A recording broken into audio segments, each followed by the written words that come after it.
ஸ்கூல்ல படிக்கிற பசங்களுக்கு சீசர் வீசிங் மாதிரி ப்ராப்ளம் இருக்கு அப்படின்னீங்கன்னா உங்களோட ஸ்கூல் அட்மின்ட்டையும் உங்க ஸ்கூல் கிளாஸ் டீச்சர்ஸ்டையும் டிஸ்கஸ் பண்றது ரொம்ப அவசியம். அந்த மாதிரி டிஸ்கஸ் பண்ணனால என்னோட கிளைண்டோட பையனுக்கு ஒரு எமர்ஜென்சி சமயத்துல சரியா அவங்களால கைட் பண்ண முடிஞ்சது. ஸ்கூல் டைம்ல இந்த ப்ராப்ளம் ஏதாவது அரைஸ் ஆயிருச்சு அப்படின்னீங்கன்னா இமீடியட்டா எந்த ஹாஸ்பிட்டல் பார்க்கலாம், அவங்க ரெகுலரா எந்த ஹாஸ்பிட்டல்ல அவங்க எந்த டாக்டர்கிட்ட கன்சல்ட் பண்றாங்கன்றது டீட்டெயில் வரைக்கும் சொல்லிட்டாங்கன்னா இமீடியட்டா அந்த ஹாஸ்பிட்டல் ட்ரீட்மெண்ட்டுக்கு அந்த குழந்தைய கூட்டிட்டு போய் அவங்க லைஃபை சேவ் பண்றதுக்கு உதவும். மெடிக்கல் இன்சூரன்ஸ் அப்படின்றது இந்த பசங்களுக்கு இருந்ததுனால ஒரு மல்டி ஸ்பெஷாலிட்டி ஹாஸ்பிட்டல் அவங்க ஹாஸ்பிட்டலைஸ் பண்ணியிருந்தாங்க. அந்த பேரண்ட்ஸ் போறதுக்குள்ளேயே அந்த ஹாஸ்பிட்டல்ல அந்த ட்ரீட்மெண்ட்டை ஸ்டார்ட் பண்ணியிருந்தாங்க.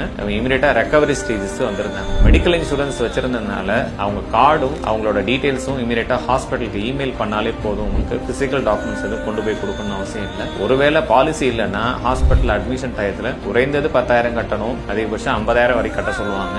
எல்லாருமே இன்னைக்கு 50,000 வரைக்கும் கையில வச்சிருப்போமான கிடையாது.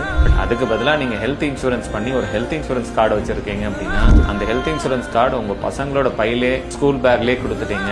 இந்த குழந்தையோட ஹெல்த் ஹிஸ்டரி நீங்க உங்களோட ஸ்கூல் அட்மின்ட்ட டிஸ்கஸ் பண்ணிருந்தீங்க அப்படின்னா அவசரத்துல எந்த ஹாஸ்பிட்டல் போகணுன்ற விஷயமும் நீங்க சொல்லியிருந்தீங்கன்னா அந்த குழந்தைக்கு திடீர்னு வரக்கூடிய எமர்ஜென்சி ட்ரீட்மெண்ட்டுக்கு கண்டிப்பா அந்த லைஃபை சேவ் பண்றதுக்கு உதவும். மெடிக்கல் இன்சூரன்ஸ் சம்பந்தமான முக்கியமான விஷயங்கள் நீங்க தெரிஞ்சுக்கிறதுக்கு மறக்காம என்னோட பேஜ் ஃபாலோ பண்ணிக்கோங்க. உங்கள் மருத்துவம் எங்கள் செலவு.